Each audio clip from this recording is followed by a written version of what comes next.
Welcome to A news. నేను మీ శ్రీనివాస్. ఈ special chit చాట్లో లక్షట్పేట మండల ZPTC ZP floor leader Mutti Sattaiah Congress పార్టీని వీడి బీఆర్ఎస్ పార్టీలో చేరారు. అసలు ఆయన కాంగ్రెస్ పార్టీని వీడడానికి కారణాలు ఏంటి ఒకసారి తెలుసుకునే ప్రయత్నం చేద్దాం. అసలు ఈ విషయాన్ని మనతో పాటు కాంగ్రెస్ పార్టీ పట్టణ అధ్యక్షులు ఆరిఫ్ గారు మరియు మండల అధ్యక్షులు రమేష్ గారు ఉన్నారు మనతో పాటు. వారిని అడిగి తెలుసుకుందాం. లక్షపేట మండలానికి సంబంధించిన మీ జెడ్పీటీసీ బీఆర్ఎస్ పోవడానికి కారణాలు ఏంటి, అసలు పోవాల్సిన అంశం ఎందుకు వచ్చింది? అయితే ముందుగా ఏ న్యూస్ యజమానానికి నా యొక్క నమస్కారం. మీరు అడిగినటువంటి ప్రశ్న చాలా మంచిది. మా యొక్క జెడ్పీటీసీ మేము కాంగ్రెస్ పార్టీ నుంచి వెళ్ళి ప్రతి గ్రామం నుంచి వెళ్ళి మా పెద్దలు ప్రేమ్సాగర్ రావు గారు ఇచ్చినటువంటి ఆదేశాల మేరకు ఆనాడు ఇచ్చిన బీఫామ్ ఆధారంగా మేము ప్రతి ఒక్కరం కష్టపడి మా కాంగ్రెస్ పార్టీ నుంచి వెళ్ళి ఘన విజయం సాధించే దిశగా తీసుకొని ఆయనకు మంచి మెజార్టీతోని ఇలా జెడ్పీటీసీని ఇప్పటి వరకు కొనసాగించుకున్నాం. కానీ మధ్యలో కొంత అవాంతరాలు ఏర్పడి అది సొంత ప్రయోజనాల కోసమా లేకపోతే వ్యక్తిగతమా అనేది పక్కకు పెడితే మా పెద్దలు గౌరవనీయులు ప్రేమ్సాగర్ రావు గారు ముందు నుంచి వెళ్ళి మా యొక్క యువకులకు కానీ కాంగ్రెస్ పార్టీలో ఉన్నటువంటి కార్యకర్తలు కానీ కుటుంబ సభ్యులందరికీ ఒకటే మాట చెప్పేది, పార్టీ బలోపేతానికి మనం అందరం కష్టపడాలి. అది ఎంత పెద్దవాళ్ళైనా ఎంత చిన్న వాళ్ళైనా కూడా ఖచ్చితంగా పార్టీ ప్రయోజనం పొందినట్టయితే మనం అందరం కూడా బాగుంటాం. మనం ఇవాళ అపోజిషన్లో ఉన్నాం. అతి తక్కువ మెజార్టీతో నేను ఇవాళ ఎమ్మెల్యేగా ఓడిపోయినప్పటికీ కూడా మీరు జెడ్పీటీసీగా ఉన్నారు, ఒక మండలంలో మన లక్షపేటలో ఎంపీగా ఉన్నారు, దాదాపు ఒక 50% ఎమ్మెల్యే పదవిలో ఉన్నంత మీకు ఆ బలం చేకూర్చే విధంగా మీరు అంత బలంగా ఉన్నారు మన కాన్స్టెన్సీలో అని చెప్పి పదే పదే మాకు చెప్పడం జరిగిందన్న. దీంట్లో ఎన్నో సందర్భాల్లో మేము జెడ్పీటీసీ గారితో మా మండల్ ప్రెసిడెంట్ ఇక్కడ ఎంపీపీ అన్నమ్మంగా చిన్నయ్య గారితో కొన్ని సందర్భాల్లో మాట్లాడుకోవడం జరిగింది. మీరంతా ప్రతి గ్రామంలోకి వెళ్ళాం, మన కాంగ్రెస్ పార్టీ బలోపేతానికి కృషి చేసే విధంగా మీరు అడుగులేయండి. మీ వెనుక నేను నాకు ఇంత చిన్న వయసులో ప్రేమ్సాగర్ రావు గారు ఒక పార్టీ ప్రెసిడెంట్గా పదవి బాధ్యతలు అప్పచెప్పి మీరు కూడా అందరు కష్టపడండి, యువతను ముందుకు తీసుకురావాలి, పార్టీ కోసం కష్టపడే వాళ్ళను ఖచ్చితంగా గుర్తిస్తాం, ఏదైనా పదవులు ఇద్దామని చెప్పి అన్ని రకాల మాకు చెప్పేవాడు. కానీ ఇలా మీరు అడిగినట్టు ప్రశ్నకి ఆయన ఇలా బీఆర్ఎస్ పార్టీలోకి పోయిండనే నినాదం మేము తీసుకుంటే మేము జీర్ణించుకోలేకపోతున్నాం. ఎందుకంటే మేము అతని కోసం కష్టపడ్డాం, ప్రేమ్సాగర్ రావు గారు చెప్పిన మాట కట్టుబడి ఆయన గెలిపించుకున్నాం. కానీ ఆయన పోవడం మాకు మంచి విధానం అనిపించట్లేదు. కానీ పబ్లిక్ అంతా చూస్తున్నారు, రాబోయే ఎలక్షన్లో మన ఎమ్మెల్యేగా ప్రేమ్సాగర్ రావుని గెలిపించుకోవాలని చెప్పి అతను చేస్తున్నటువంటి సేవా కార్యక్రమాలకు కావచ్చు, ఆ పుణ్య దంపతులు సురేఖమ్మ గారు చేస్తున్న సేవా కార్యక్రమాలకు కావచ్చు, ఈ అన్నిటికీ ఆకర్షితులై ప్రతి గ్రామాన ఆడపడుచులు కానీ పెద్దవాళ్ళు కానీ ప్రతి ఒక్కరు ఆడపడుచులు అయితేనేమి మంగళ హారతులతో స్వాగతం పలుకుతున్నారు. ప్రతి గ్రామాన ఏ పేదవాడిని చూసినా కూడా ఈరోజు ఖచ్చితంగా ఎమ్మెల్యేగా మన ప్రేమ్సాగర్ రావు గారిని మనం చేసినట్టయితే అది ఖచ్చితంగా మంచిర్యాల కాన్స్టిట్యున్సీ అభివృద్ధి పొందుతుందని చెప్పి వారు ఘంటాపదంగా చెప్తున్నారన్న. ముఖ్యంగా చూసుకున్నట్టు కొద్ది రోజుల క్రితం నుండి ముత్తి సత్తయ్య కాంగ్రెస్ పార్టీకి దూరంగా ఉంటున్నాడు. అసలు ప్రేమ్సాగర్ రావు గారికి ముత్తి సత్తయ్య గారికి ఈ గ్యాప్ ఎందుకు ఏర్పడింది, పార్టీ వీడే అవసరమే వచ్చింది అన్న? మీరు అన్నట్టు ప్రేమ్సాగర్ రావు గారు ఎప్పుడు కూడా పార్టీని వదిలిపోవాలని చెప్పి ఎవరిని కూడా ఉద్దేశపూర్వకంగా ఎప్పుడు మాట్లాడలేదు. జనంలో అవాస్తవంగా మాట్లాడుతున్నటువంటి కొన్ని సందర్భాలు ప్రేమ్సాగర్ రావు మొదటి నుంచి చెప్పిండు, పార్టీకి కట్టుబడి పనిచేయాలని. కానీ ఇప్పుడున్నటువంటి మన ముత్తి సత్తయ్య గారు ఇలా బీఆర్ఎస్ పార్టీలో ఉన్నటువంటి కండువ కప్పుకొని ఉన్నాడు. ఆయన పార్టీ కోసం ఏం చేసిండు అనేది మా కార్యకర్తలు కానీ మా నాయకులు కానీ ప్రతి ఒక్కరు ప్రశ్నించుకుంటున్నారు. ఆయన జెడ్పీటీసీ అయిండు, అది ఎవరి భిక్ష? ఇలా ప్రేమ్సాగర్ రావు గారు ఇచ్చిన బీఫామ్ భిక్ష, ఈ కాంగ్రెస్ పార్టీ కార్యకర్తలు ఇచ్చినటువంటి ఓటు వల్ల ఆయన జెడ్పీటీసీ అయిండు. అదేవిధంగా ఫ్లోర్ లీడర్ కూడా ఇలా ప్రేమ్సాగర్ రావు గారి పుణ్యం అని చెప్పి ఇలా జిల్లాలో ఒక గుర్తింపు పొందిన వ్యక్తి ముత్తి సత్తయ్య గారు. ఇలా ఫ్లోర్ లీడర్ వచ్చింది కూడా ప్రేమ్సాగర్ రావు గారు ఇచ్చినటువంటి భిక్షే. ఇలా ఈ పదవులతో ఇలా మన జిల్లాలో ఒక పేరుగాంచి నేను ఒక ఎమ్మెల్యే పదవి కూడా పోటీ చేస్తానే స్థాయికి ఎదిగినటువంటి ఈ ముత్తి సత్తయ్య, ఇది కొంతమంది మేము కూడా ఇప్పటికి కూడా జీర్ణించుకోలేకపోయినాం. ఎందుకంటే మనం తిన్నింటి వాసాలు లెక్క పెట్టినట్టు అవుతుంది. మనం ఎవరి కోసం పోరాడుతున్నాం? పార్టీ కోసం కట్టుబడి ఉన్నప్పుడు పార్టీ విధి విధానాల కోసం మనం కష్టపడాలి. ఆ పార్టీ బీఫామ్ ఎవరికి ఇచ్చినా కూడా వాళ్ళ కోసం కష్టపడాలి అన్న ఆలోచనతో మేము ఇప్పటివరకు ఉన్నాం. కానీ ఆయన పార్టీలో మీరు అన్నట్టు ఎక్కడ కూడా పార్టీ కోసం కష్టపడ్డ దాఖలాలు లేవు. ఏ కార్యక్రమం అయినా కూడా ఇంత ఇక్కడ ఈ లక్షట్పేటలో దండేపల్లి మండల ప్రజలను ఉద్దేశించి రైతాంగం కోసం ఇక్కడ ధర్నా చేపట్టడం జరిగింది. 2 పర్యాలకు ఇదే ఇక్కడ ఉన్నటువంటి మన స్థలంలో కూడా 2 మండలాల కార్యకర్తలతో ప్రజలతో ఇక్కడ సమావేశం జరిపినాం. ఆ 2 కార్యక్రమాలలో కూడా తను పాలు పంచుకోలేదు, రాలేదు. అంటే ప్రజల కోసం చేస్తున్నటువంటి కార్యక్రమాల్లో ఒక జెడ్పీటీసీ అయి ఉండి, ఒక జిల్లా ఫ్లోర్ లీడర్ అయి ఉండి కూడా మీరు ఇక్కడ కార్యక్రమాల్లో పాల్గొనకపోవడం ఏంది అని చెప్పి ఆ రోజు మందలించిన మాట నిజం. కానీ ఇప్పటికైనా కూడా ఆ మందలించిన మాటతో ఆయన సున్నితంగా ఏమన్నా ఇబ్బంది పడ్డా కూడా తర్వాత మేమందరం మాట్లాడినాం, సార్ దగ్గర కూర్చోబెట్టినాం. సార్ కూడా అదే రోజు చెప్పిండు, ఏదేమైనప్పటికీ మీరు పని చేస్తే తప్పకుండా గుర్తిస్తా అని చెప్పి సార్ దగ్గర కూర్చొని టీ తాగినాం, అంతా చేసినాం. ఇక్కడ మాకు తెలిసి సార్ నుంచి వెళ్ళి ఎలాంటి తప్పు జరగలేదనేది మేము అనుకుంటున్నామండి. కానీ కాంగ్రెస్ పార్టీ నుంచి బీఆర్ఎస్ పోతే మీరు తప్పు పడుతున్నారు. అదే బీఆర్ఎస్ జెడ్పీటీసీ కాంగ్రెస్లో చేర్చుకున్నారు, మరి అది కూడా తప్పే కదా? అవునండి. ఇవాళ మంచిర్యాల కాన్స్టెన్సీలో మంచిర్యాల గడ్డ పైన ఉన్నటువంటి ఈ పుణ్య దంపతులు వాళ్ళు మా అదృష్టం అనుకుంటున్నాం, మేము అదృష్టంగా భావిస్తున్నాం. ఎందుకంటే గత పర్యాయాల్లో చూసుకుంటే ఏ నాయకుడు కూడా చేయలేనటువంటి ఓడిపోయినప్పుడు ఎక్కడ ఇప్పుడు తట్టాపుట్ట సర్దుకొని వెళ్ళిపోతారండి. మళ్ళీ ఎలక్షన్ వరకు ఎవరు కనబడరు. అయినా ఓడిపోయినప్పటి నుంచి వెళ్ళి తర్వాత 2వ రోజు నుంచి వెళ్ళి కార్యక్రమాలు చాలు చేసిండు. ఇవాళ పల్లెల్లో కానీ పట్టణాల్లో కానీ ఎక్కడ చూసినా ఎన్నో సేవా కార్యక్రమాలు ఒక్కొక్కటి చెప్పుకుంటూ పోతే కరోనా సమయంలో తన చేసిన సేవలు మేము మరవలేకపోతున్నాం. అయితే మా పట్టణంలో మంచినీళ్ళ కాంచెలు మొదలు పెడితే ఇక్కడ హాస్పిటల్ ఉన్నటువంటి బెడ్ పైన ఉన్నటువంటి రోగులకి, అటెండర్లకు భోజన సౌకర్యం. ఆ కరోనా టైంలో కొంతమంది పక్క వంటి వాళ్ళు కూడా మన ఇంటికి వచ్చి మందలియ్య అనేటువంటి పొజిషన్లో కార్యకర్తలకు ఒక్కటి చెప్పిండు, అందరం మనుషులమే, ఎప్పుడైనా ఎవరైనా ఏదో రోజైనా అందరం చనిపోతాం, ఈ వ్యాధికి మనం భయపడాల్సిన అవసరం లేదు, అన్నిటికీ నేనున్నా, మీకేం ఇబ్బంది అయితే మా హాస్పిటల్ పరంగా నేను చూసుకుంటా, వైద్యపరంగా మీరు తప్పకుండా పోండి, అందరు మనుషుల్ని మనం రక్షించాలి అని చెప్పి ఆ రోజు హితబోధ చేసి తన సొంత ఇంటి దగ్గర భోజనాలు ఏర్పాటు చేసి గుడ్డుతో సహా 2 పూటల కడుపు నిండా భోజనం ఇటు రోగికి కానీ ఇక్కడ అటెండర్ కానీ తీసుకుపోయి పెట్టించి వాళ్ళ పుణ్యాన్ని మనము చేసుకున్న వాళ్ళం అవుతామని చెప్పి ఆ రోజు చెప్పిన ఆ విషయంలోనే ప్రతి ఒక్కరూ ఆ రోజు చేశారు. అదే కాకుండా పట్టణాలలో మంచినీళ్ళ సౌకర్యం కానీ, ఈ పల్లెల్లో ఆర్థిక సహాయాలు కానీ, ఈ కరోనా వచ్చిన టైంలోనే ఇక్కడ రెమ్డెసివిర్ ఇంజెక్షన్ తీసుకొచ్చి ఇచ్చిన ఘనత. 2వది పిచికారీ చేసారు, సోడియం హైపోక్లోరైడ్. ఇవన్నీ కొన్ని సేవా కార్యక్రమాలు చెప్పుకుంటే పోతే చాలా ఉన్నాయండి. అట్లాంటి సేవా కార్యక్రమాలు మన ఈ గడ్డ పైన ఈ మంచిర్యాల కాన్స్టిట్యున్సీలో ఏ నాయకుడు కూడా ఇప్పటి వరకు చేయలేదనేది ప్రతి ఒక్కరు నిర్ణయించుకున్నాడు. ఇట్లాంటి కార్యక్రమాలకు ఆకర్షితులై ఖచ్చితంగా ఇట్లాంటి నాయకుడు ఉంటేనే మన కాన్స్టిట్యున్సీ డెవలప్ అవుతుంది. ఇలా పదవి లేకపోయినా ఇన్ని కార్యక్రమాలు చేస్తున్నాడు, పదవి ఉంటే తప్పకుండా న్యాయం చేస్తాడు, ఖచ్చితంగా మనందరికీ అభివృద్ధి పదం నడిపించే విధంగా ఆయన ముందుకెళ్తాడని చెప్పి మా నాయకుడిని ఆకర్షితులయ్యే వీళ్ళు వచ్చి ఇలా పార్టీ కొంతకాలంగా బీఆర్ఎస్ నుంచి వలసల పరంపర కొనసాగుతుంది. కానీ ముత్య సత్తయ్యతోటి కాంగ్రెస్ పార్టీ నుండి వలసలు బీఆర్ఎస్కు పోయే అవకాశం ఉంటుంది. 100% ఉండదని అనుకుంటున్నామండి. ఎందుకంటే ప్రజలు ఇలా ప్రేమ్ సాగర్ రావు గారి వినా తన చేస్తున్న సేవా కార్యక్రమాలకే పరిమితమై వాళ్ళ ఆలోచన తట్టిపోయింది. ఏ నాయకుడు వచ్చినా ఇంతకన్నా మించిన నాయకుడు ఎవరు రారు. వీళ్ళు ఎన్ని మాయ మాటలు చెప్పినా కూడా వీళ్ళ స్వార్థాల కోసం మాత్రమే ఇలా మనల్ని ప్రేరేపిస్తున్నారు. కాబట్టి ఎవరికి మాయ మాటలు లొంగద్దు. ఇలా బీఆర్ఎస్ పార్టీ నుంచి వెళ్ళి పైసల రూపకం కానీ ఇలా మా మిత్రులు ఇంతకుముందే చెప్పారు, ప్రతి వాడకి పోయి బతుకమ్మకు ఆడుకునే ఆ మహిళల దగ్గరికి పోయి మేము మీ వాడకు సంబంధించి బాక్సులు కొనిస్తాం, మీరు రాండి కండువ కప్పుకోండి, మీకు ఏదైనా చేస్తాం, మీకు ఎన్ని డబ్బులు కావాలని చెప్పి అంటున్నట్టు. అంటే వాస్తవానికి డబ్బులు సంపాదించారు. ఈ 20 సంవత్సరాల నుంచి వెళ్ళి డబ్బు ఒక వ్యామోహంతోనే, డబ్బునైన అహంకారంతోనే వీళ్ళ దేనికైనా దిగజారుతామనే ఆలోచనతో వీళ్ళున్నారు. కానీ అవన్నీ మాయ మాటలండి. ఆ మాటలకు ఎట్టి పరిస్థితుల్లో కూడా ప్రజలు నమ్మరు. ఖచ్చితంగా ఒకవేళ మీరు పంచినా, మీరు ఓటుకు 5,000 ఇచ్చినా కూడా తీసుకుంటారు. తప్పకుండా కాంగ్రెస్ పార్టీకి ఓటేస్తారు, ప్రేమ్ సాగర్ రావుని గెలిపిస్తారనేది ముక్త కంఠంతో మేము చెప్తున్నాం. ఏ వాడకపోయినా కూడా మీకు ఇదే సమాధానం చెప్తారు. లక్షట్పేట మండలానికి వస్తే ఒక జెడ్పీటీసీ, ఒక రైతు బిడ్డ, ఈ ప్రాంతం రైతులు ఉన్న ప్రాంతం. బీఆర్ఎస్ పార్టీ రైతులకు రుణమాఫీ చేసింది, రైతు బంధు ఇస్తుంది, రైతు బీమా కల్పిస్తుంది, ఇంకా అనేక సంక్షేమ పథకాలు కొనసాగిస్తుంది.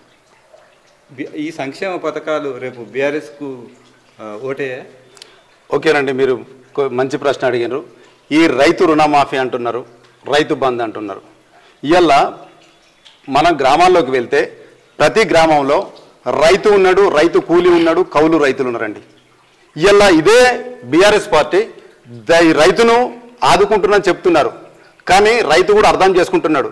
రైతుకు ఎకరాన 10,000 రూపాయలు ఇస్తున్నా అని చెప్పి గొప్పలు చెప్పే ఈ కేసీఆర్ గారు ముఖ్యమంత్రి తన అనుచరగణం ఈ మంత్రులు కానీ ఎమ్మెల్యేలు కానీ చెప్పడం జరుగుతుంది ప్రతి వీధిలో ప్రతి గ్రామంలో. కానీ ఇక్కడ ఏం జరుగుతుందంటే ఈ 10,000 రూపాయలు అనేది రైతు బంధును ఇలా పేదవాడి పేరు చెప్పి పెద్దోళ్ళు గొప్పగా దోసుకుంటున్నారు అనేది అర్థమైపోయింది. ఇలా పేదవాడు పండించిన పంటని ఇలా వరి కొనుగోలు కేంద్రాల కాంచి మొదలు పెడితే రైస్ మిల్లుల వరకు ఇదే మా సత్తయ్య గారు ముత్య సత్తయ్య గారే ఈ మీ పత్రికా విలేకరుల ముందు ఎలక్ట్రానిక్ మీడియా ముందు గోల చేశాడండి. అంటే కమిషన్ల కోసమే మీరు ఇదంతా చేస్తున్నారు, ఈడ రైతును ఇక్కడ ముంచుతున్నారు, వరి కొనుగోలు కేంద్రాల కాడ ఇంత కటింగ్ చేస్తున్నారు, దాదాపు ఈ కింటాలకు ఇక్కడ అక్కడ కలిపి కింటాలకు 10 కిలోలు కట్ చేస్తున్నారు. అంటే ఒక కింటాలకు 200 రూపాయలు తరుగు చొప్పున పోతే ఒక ఎకరాన 25 కింటాల నుంచి 30 కింటాలు పంట పండిస్తున్నారు. 30 కింటాల పంట వచ్చిన 6,000 రూపాయలు. అంటే మా 2 పంటలకు కలిపి 12,000 అయితే మీరు ఇచ్చేది 10,000. అంటే దీన్ని ఏ రూపకంగా ఆలోచించినా కూడా మా దగ్గర నుంచి రూపాయలు మీరు దోసుకుంటున్నారు తప్ప మీరు ఇచ్చేదైతే ఏం లేదు అనేది రైతాంగానికి అర్థమైపోయింది. రెండోది కౌలు రైతులు కూడా ఆలోచిస్తున్నారు, మేము కష్టపడుతున్నాం, కష్టపడ్డ దానికి ఫలితం లేకుండా అవుతుంది. ఇలా రైతు దగ్గర మేము పట్టా ఉన్నటువంటి భూమి యజమాని దగ్గర అతనికి కౌలు కింద ఆయనకు పైసలు ఇస్తున్నాం, కానీ ప్రభుత్వం మమ్మల్ని గుర్తించట్లేదు. ఇక్కడికి వస్తే కొనుగోలు సెంటర్ దగ్గర నిలువు దోపిడీ జరుగుతుంది అని చెప్పి కౌలు రైతులు ఇలా పంట వేయడం కూడా మానేసుకున్నారండి. ఇట్లాంటి దోపిడి ఉన్నది కాబట్టి ఇది నమ్మే పరిస్థితి లేదు. రైతుల కోసం ఎక్కడ రైతు రుణమాఫీ అంటున్న ఇలా బ్యాంకు కాడిపోతే ఈ 2017 వరకు డాటా ఏదైతే ఇచ్చినా అంటున్నారో ఈ పూర్తి స్థాయిలో 1,00,000 రూపాయలు రుణమాఫీ అని గొప్పలు చెప్తున్నారు, కానీ దాదాపు 60-70% ఇంకా రుణమాఫీ కాని వాళ్ళు చాలా మంది ఉన్నారు. ప్రతి గ్రామానికి పోయినా కూడా నాకు రుణమాఫీ పర్లేదు, ఎందుకు పర్లేదంటే బ్యాంక్ రికార్డుకి పోతే వాళ్ళు సరైన సమాధానం ఉండదు. అదే ఏవో అగ్రికల్చర్ ఆఫీసర్ దగ్గరికి పోతే ఎందుకు రాలేదు సార్ అంటే మాకు తెలియదు అంటారు. అసలు దీనికి సంబంధించిన పూర్తి డేటా ఏ ఆఫీసర్ దగ్గర లేదు, ఏ నాయకుడు కూడా చెప్తలేడు ఇప్పటికీ. అంటే ఈ రకమైనటువంటి పరిపాలన సాగుతుంది మన తెలంగాణ రాష్ట్రంలో. రైతును ఆదుకుంటున్నాం అనేది తప్పండి, రైతును ఆదుకోవట్లేదు, నట్టేట ముంచుతున్న ప్రభుత్వం ఇది. ఈ మాయమాటలు చెప్పే ప్రభుత్వానికి బుద్ధి చెప్తారు. లక్షపేట పట్టణం కూడా లక్షపేట మండలానికి ఉంటుంది. ఈ ముత్య సత్తయ్య బీఆర్ఎస్ జైనింగ్తో పట్టణంలో కూడా ఓట్లు చేరే అవకాశం ఉంటాయి? ఉండదండి.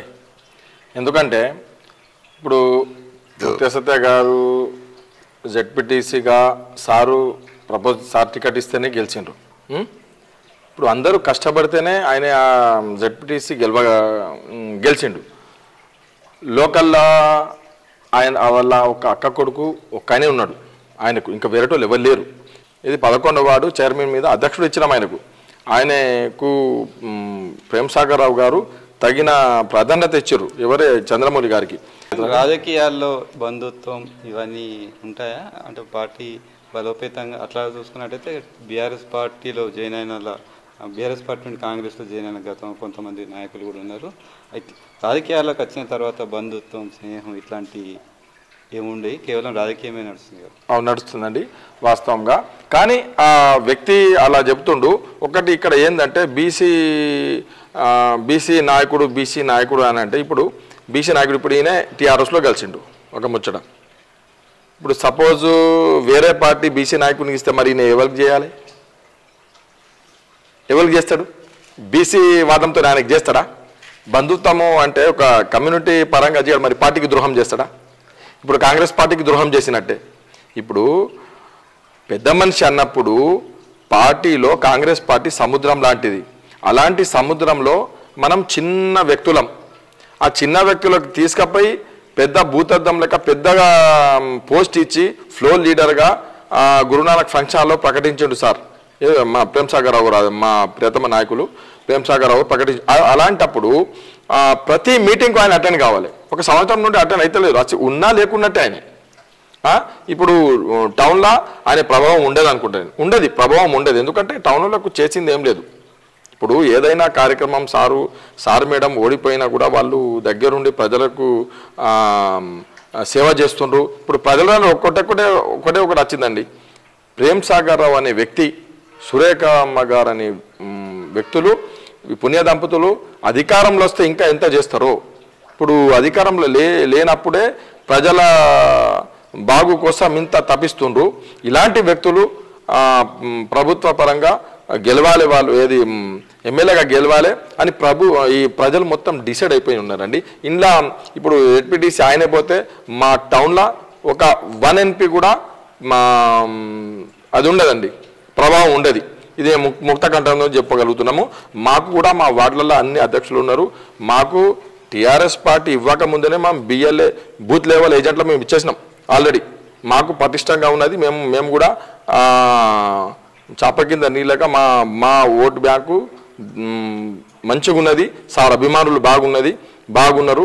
కాంగ్రెస్ పార్టీ పోయినసారి కూడా ఒక 100-200 మెజార్టీ టీఆర్ఎస్ కంటే మాకున్నది, కాంగ్రెస్కు ఉన్నది.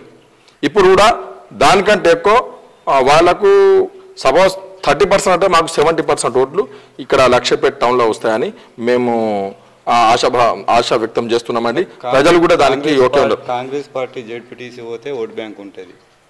అదే బీఆర్ఎస్ పార్టీ జెడ్పీటీసీ పోయినా వాళ్ళ ఓట్ బ్యాంకు కూడా ఉంటుంది కదా.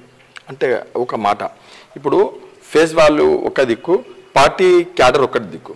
ఇప్పుడు సత్య అనే వ్యక్తి కాంగ్రెస్ పార్టీ బలపరిచిన వ్యక్తే.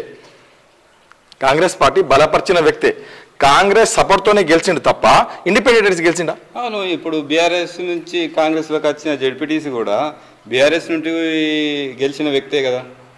ఆయన ఎందుకు అపోజిషన్లో వచ్చారు వాళ్ళు? ఇప్పుడు ఈయన రూలింగ్లో పోయిండు, అపోజిషన్ నుంచి ఇప్పుడు ప్రతిపక్షం నుంచి రూలింగ్లో పోయిండు. ఈయనకు తప్పు పట్టచ్చు, కానీ రూలింగ్ నుంచి అపోజిషన్ ప్రతిపక్షం రచనకి తప్పు పట్టడం అవసరం లేదు. ఎందుకంటే ఒక కష్టకాలంలో పార్టీ ఉన్నప్పుడు పార్టీలో వచ్చారు కాబట్టి వాళ్ళకు మనం అభినందించచ్చు. ఎందుకంటే ఇప్పుడు బీఆర్ఎస్ నుంచి కాంగ్రెస్ వచ్చిన వ్యక్తులు ఏ ఆశతో వస్తున్నారు? ఇప్పుడు ప్రతిపక్షంలో ఉన్నాం మేము. ప్రతిపక్షంలో వస్తున్నట్టే సారు కార్యక్రమాలు ఏదైతే చేస్తున్నారో ప్రేమ్ సాగర్ రావు గారు వారు పుణ్య దంపతులు కార్యక్రమం ఆ కార్యక్రమానికి సేవాభావంకి అంకిత భావంతో వాళ్ళు ఆకర్షితులై వస్తున్నారు తప్ప ఇప్పుడు రూలింగ్ పార్టీ ఇడిచిపెట్టి ఎందుకు వచ్చారు? ఈయన ప్రతిపక్షానికి ఇడిచిపెట్టి రూలింగ్లో పోయిండు. ఈయన లెక్కలో రాదు. ఎందుకంటే రూలింగ్ అయితే ఇప్పుడు బెల్లం ఎక్కడ ఉంటాయి, ఈగలు అక్కడ ఉంటాయి. ఇప్పుడు ప్రతిపక్షంలో ఉన్నాడు మొగుడు, అధికార పక్షంతో ప్రతిపక్షంలో వచ్చిండ్రు. వీళ్ళు కరెక్ట్ మనుషులు. జెడ్పీటీసీ ముత్తే సత్యతో ఒక 2000 మంది నాయకులు కార్యకర్తలు బీఆర్ఎస్లో చేరిండ్రు. మరి ఈ 2000 మంది తోటి ఓటు బ్యాంకు కాంగ్రెస్కు తగ్గదా? ఇప్పుడు ప్రతి వాళ్ళు మీటింగ్ పెడితే ప్రతి మనుషులు వస్తుండండి, కానీ ప్రజలు డిసైడ్ అయి ఉన్నారు. ఎందుకంటే ఇప్పుడు ఈయనకు కూడా 5 సంవత్సరాలు ఇచ్చిండ్రు. సార్ బీఫామ్ ఇస్తేనే ఆ ప్రజలు ఈయనకేసిండ్రు. ఏమున్నది? ఆయన పిలిచాడే మొహమాటకు పోతారు, వస్తారు, కనబడతారు, మళ్ళీ వెళ్తారు. ప్రజలు కాంగ్రెస్ పార్టీకు ఓటేసేందుకు డిసైడ్మెంట్ ఇక్కడ ఓన్లీ మన మంచల్ కాన్స్టిట్యున్సీ కాదు, ఓన్లీ మొత్తం టోటల్ స్టేట్లో కాంగ్రెస్ పార్టీకు ప్రజలు మొగ్గు చూపుతున్నారండి. అంటే బీఆర్ఎస్ పార్టీ అభివృద్ధి పథకాలు ఇప్పుడు వచ్చే ఎన్నికల్లో ఏం పనిచేయంటారా? అభివృద్ధి కంటే నష్టం ఎక్కువ జరిగిందండి. ముత్తే సత్తయ్య ఇప్పుడు మున్సిపాలిటీ అయింది, లక్షపేట రూరల్ పట్టణం అయింది.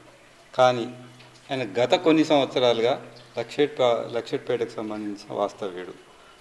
ఆయనకున్న పరిచయాలు కానీ ఆయన చేసే సేవా కార్యక్రమాలు కానీ ఆయనకున్న అభిమానులు కానీ రేపు ఎన్నికల్లో ఓట్ బ్యాంకుగా మారే అవకాశం ఉందా?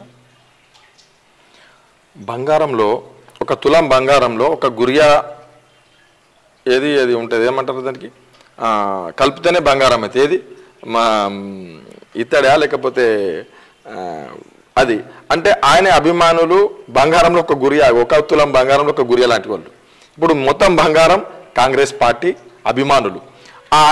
కాంగ్రెస్ పార్టీలో ఉన్నారు కాబట్టి అభిమానులు ఆయనకు సపోర్ట్ చేస్తారు తప్ప ఇప్పుడు సపోర్ట్ చేయరని నేను అనుకుంటున్నాను. అంటే రాబోయే ఎన్నికల్లో కాంగ్రెస్, బీజేపీ, బీఆర్ఎస్ హోరాహోరీ ఎన్నికల రంగంలో లక్షపేట మండలం ఏ వైపు ఉండబోతుంది? కాంగ్రెస్ వైపు ఉంటుందండి. ఎందుకంటే ప్రజలు వీరితోని విసుకుపోయినండి. ప్రజలు వీరితోని విసుకుపోయారు. అంటే వీళ్లకు కాంట్రాక్ట్ మీద ఉన్న ధ్యాస ప్రజల మీద లేదు. ఇప్పుడు లక్షపేట మున్సిపాలిటీ చేసి ఏం లాభం లేదు. దసరా సీజన్లో గ్రామ పంచాయతీ ఉన్నప్పుడు వార్డుకు 20 నుండి 30 ట్రిప్ల మురంలు లేకపోతే క్రెషర్ డస్ట్ పోస్తుండే. ఇప్పుడు ఏం గతి లేదు. ఎందుకంటే ఏం కమిషనర్ గారంటే జనరల్ ఫండ్ ఒక డబ్బు కూడా లేదంట. అంటే ఎందుకు లేదంటే అసలు రాష్ట్రం నుంచి పైసలే వస్తలేవు, మొత్తం పట్టణ ప్రగతి నిధులు. ఎట్లా అంటే కోడికి వేలాడదీసి ఆహాన పెళ్ళినట్టలో ఉన్నది కదా కోట శ్రీనివాసరావు, ఆ కోడిని వేలాడదీసి ఇవాళ మా చికెన్ కూర మా ఇంట్లో అని చూసి అన్నం తిన్నట్టు పరిస్థితి ఉన్నది. కానీ ఇంకా ఏం లేదు. ఎందుకంటే పట్టణ ప్రగతి నిధులలో ఏది శ్మశాన వాటికలకు పెట్టాలి, చెట్లకు ఈ నర్సరీలకు పెట్టాలి, ప్లస్ స్టీల్ డ్రైన్ హైవే పక్కకు పెట్టాలి. కానీ లోపట ఊరి కోసం ప్రజల కోసం అయితే ఏం లాభం లేదు అది. ఎందుకంటే ఆకాంక్షలు విధించారల్లా, ఈ డబ్బులు ఉన్నాయి కానీ దీని మీద ఖర్చు పెట్టద్దు, ఈ ఆకాంక్షలు ఉన్నాయి, ఇది లేవాల ఖర్చు పెట్ట లేకపోతే లేదన్నట్టు. ఆల్రెడీ వాస్తవంగా లక్షట్పేట్ మున్సిపాలిటీ టోటల్ ఫెయిల్యూర్. ఎందుకంటే ఇదే లక్షట్పేట గ్రామ పంచాయతీ మున్సిపాలిటీకి వేసిన ఘనత ఎమ్మెల్యే దివాకర్ రావుకు దక్కదా? ఇంకోటి అప్పుడున్న మంచి లక్షపేట పట్టణం ఇప్పుడున్న లక్షపేట పట్టణానికి తేడా మీకు కనిపించట్లేదు? బాగా తేడా ఉన్నదండి. అప్పుడు సుఖంగా, ఎందుకంటే ఒక 300-500 రూపాయలు ట్యాక్స్ కట్టేటోళ్ళు, ఇప్పుడు అదే 500-2000 రూపాయలు అయిపోయినాయి. కానీ అభివృద్ధి ఏమైంది? కానీ మీరు ట్యాక్స్ పెరిగింది అంటున్నారు, కానీ ఇప్పుడున్న వాళ్ళ ఆస్తులకు విలువ పెరిగింది, దాన్ని చూడట్లేదు. కాంగ్రెస్ పార్టీ ప్రతిదీ విమర్శించడమే పనిగా పెట్టుకున్నారు. ఇప్పుడు విలువ తినేది కాదండి, విలువ పెరిగితే అది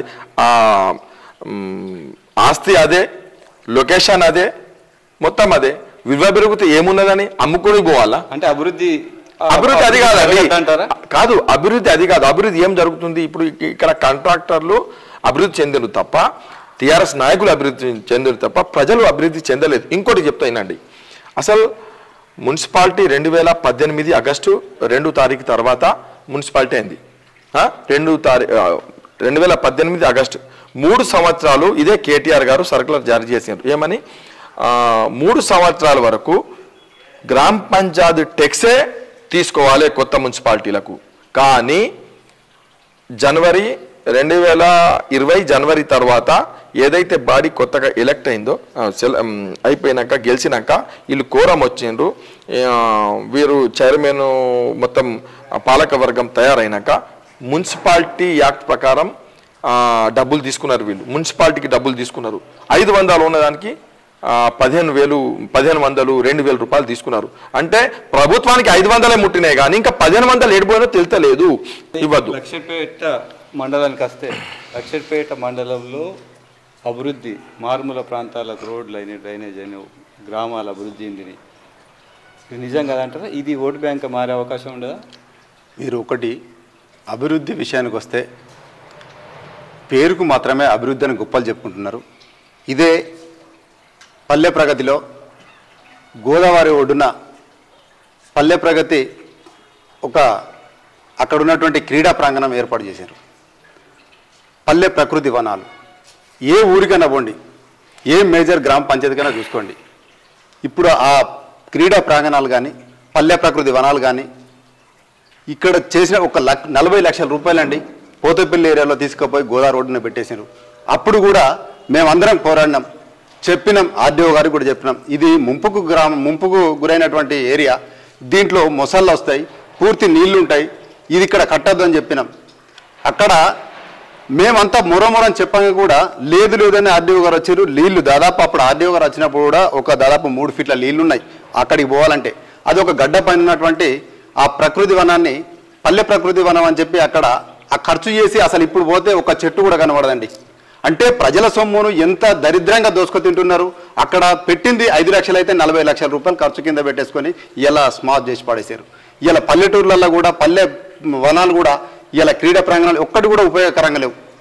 ఎక్కడన్నా మీరు లైవ్ చూడండి, ప్రతి గ్రామ పంచాయతీకి పోండి, ఎక్కడ లేదు. అట్టి అభివృద్ధి అనేది ఇప్పుడు చెప్పడానికి కొంత సీసీ రోడ్లు వేశారు, అది ఎక్కడి ఎన్ఆర్ఎస్ నిధులతోని, సెంట్రల్ గవర్నమెంట్ నిధులతోని, స్టేట్ గవర్నమెంట్ ఎక్కడ మాకు అభివృద్ధి వైపు తీసుకొచ్చింది. ప్రతి గ్రామ పంచాయతీ ఇలా సర్పంచ్ల దృష్టికి తీసుకుంటే సర్పంచ్లు ఒక్కొక్కరు భార్యల మీద ఉన్నటువంటి పుస్తకాలు అమ్ముకొని ఇలా కుదబెట్టుకొని పనులు చేస్తే అలా బిల్లులు రాకుండా ఉన్నటువంటి పరిస్థితి ఉంది.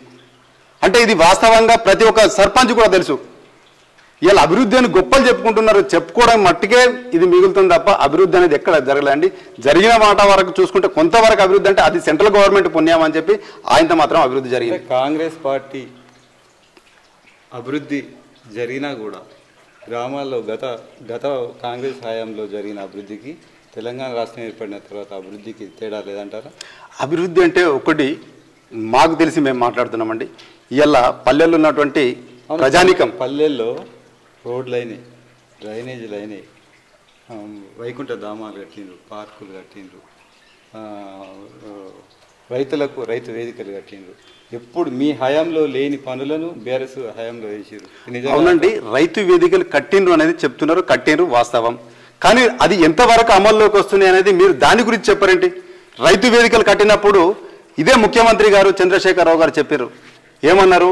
మొత్తం అదర్ కంట్రీ నుంచి వెళ్ళి కూడా నిపుణులను తీసుకొచ్చి అక్కడ ఉన్నటువంటి పరిజ్ఞానం మన రైతాంగం ఇక్కడ చూడాలి, అక్కడ చేసినటువంటి రైతు ఇక్కడ కూడా పనిచేసుకొని అధిక లాభాలు పొందాలి, ఇక్కడ మానిటరింగ్ చేస్తాం, మొత్తం ప్రొజెక్టర్ పెట్టేసి రైతులు ప్రతి ఇక్కడ ఈ క్లస్టర్కు సంబంధించినటువంటి రైతాంగం అంతా ఇక్కడ వచ్చి కూర్చొని సమావేశం చేసుకోవాలన్నారు. ఏ రైతు వేదిక కనవ్వండి, ఎక్కడ ఎన్ని సమావేశాలు జరుగుతున్నాయి, ఎంతమంది రైతులు వచ్చారు? ఇలా ఈ రైతు వేదికలు ఓన్లీ టీఆర్ఎస్ వాళ్ళు కానీ బయట తిరిగి కొంతమంది అఘాతకులకు మాత్రమే అక్కడ మందు పార్టీలకు సంబంధించి ఉపయోగపడే విధంగా ఉంది తప్ప అసలు రైతు వేదికలు కూడా ఉపయోగం లేవు. రెండోది, ఇలా మీరు అభివృద్ధి అంటున్నారు. అభివృద్ధి పల్లెటూర్లలో చూసుకుంటే, పట్టణంలో అయినా పల్లెటూర్లో అయినా కూడా అభివృద్ధి ఎలా అయితే అభివృద్ధి అవుతుంది? ప్రజలు అభివృద్ధి చెందాలి. ఏ రకంగా? కనీసం ఈ 10 సంవత్సరాల కాలంలో ఇవాళ టీఆర్ఎస్ ప్రభుత్వం, అప్పుడున్నటువంటిది ఇప్పుడు ఉన్న బీఆర్ఎస్ ప్రభుత్వం, ఈ రెండు ఒకటైనా ఈ కనీసం ఒక రేషన్ కార్డు కూడా ఒక కుటుంబానికి ఇచ్చిన ఘనత లేదండి. ఇప్పటి వరకు పెళ్ళైన వాళ్ళు రేషన్ కార్డుకి అప్లై చేసుకొని ఇలా ఆ రిసిప్ట్లు పట్టుకొని తిరుగుతున్నారు. ఏం అభివృద్ధి? 57 సంవత్సరాలకు పెన్షన్ ఇస్తా అని చెప్పి మీరు ఆ రోజు చెప్పారు. కనీసం ఎంతమందికి 57 సంవత్సరాల పెన్షన్ ఇచ్చారు? ఇలా వీడియో పెన్షన్ కింద అప్లై చేసుకున్నారు. ఇప్పుడు స్పౌస్ కింద ఈ మార్చుతున్నారు తప్ప అంతకుముందు అప్లై చేసిన వాళ్ళ ఇప్పటి వరకు రాలేదు. అసలు అభివృద్ధి చదువుకున్న విద్యావంతులను ఒక దారికి తీసుకొచ్చి వాళ్లకు ఉద్యోగ అవకాశాలు ఇస్తే అభివృద్ధి జరుగుతుందండి. చదువు పైన దృష్టి పెడితే అభివృద్ధి జరుగుతుంది. ఇవాళ ఏ స్కూల్కి పోయినా కూడా కనీసం ఆడ పిల్లలు లేరు. ఎందుకు లేరు? ఇవాళ మీరు చెప్తున్నట్టు అక్కడ వసతులు లేవు, అక్కడ సౌకర్యాలు లేవు. అవన్నీ లేవు కాబట్టి ఇవాళ ప్రభుత్వ స్కూళ్ళల్లో చదువుకోవడానికి ఇష్టపడతలేరు. ఇటుపైన దృష్టి పెట్టండి. వైద్యం కోసం పోతే హాస్పిటల్లో వైద్యం పరిస్థితి బాగాలేదు. వర్గానికి వస్తే మీ నాయకుడు అందుబాటులో ఉండడు ప్రజలకు. బీఆర్ఎస్ ఎమ్మెల్యే ఎప్పుడు ప్రజలకు అందుబాటులో ఉంటాడు అని చెప్పి ఆరోపణ. ఒకటండి, అందుబాటులో ఉండడు అనేది అవాస్తవం. కానీ తన అవసరాల కోసం ఇవాళ ప్రజల కోసం అందుబాటులో వారంలో 2-3 రోజులు ఇక్కడ ఉన్నా కూడా ఆ అమ్మగారు సురేఖమ్మ గారు అందుబాటులో ఉండి ప్రతినిత్యం ప్రజల కోసం ఏ అవసరాలు పడ్డా కూడా ఫోన్ కాల్ ద్వారా మా నాయకుల చేత ప్రతి ప్రజానికానికి నేనున్నానని ఎక్కువ ధైర్యం ఇస్తూ అందరికీ ఇలా మేలు చేస్తున్నటువంటి గొప్ప ఘనత మా ప్రేమ్ సాగర్ రావుది. ఇలా నువ్వు అందుబాటులో ఉండి ప్రతి చిన్నదానికి కొబ్బరికాయలు కొట్టిపోవడానికి అయితే అది ప్రయోజనం కాదు, అది అభివృద్ధి కాదనేది మేము అంటున్నాం.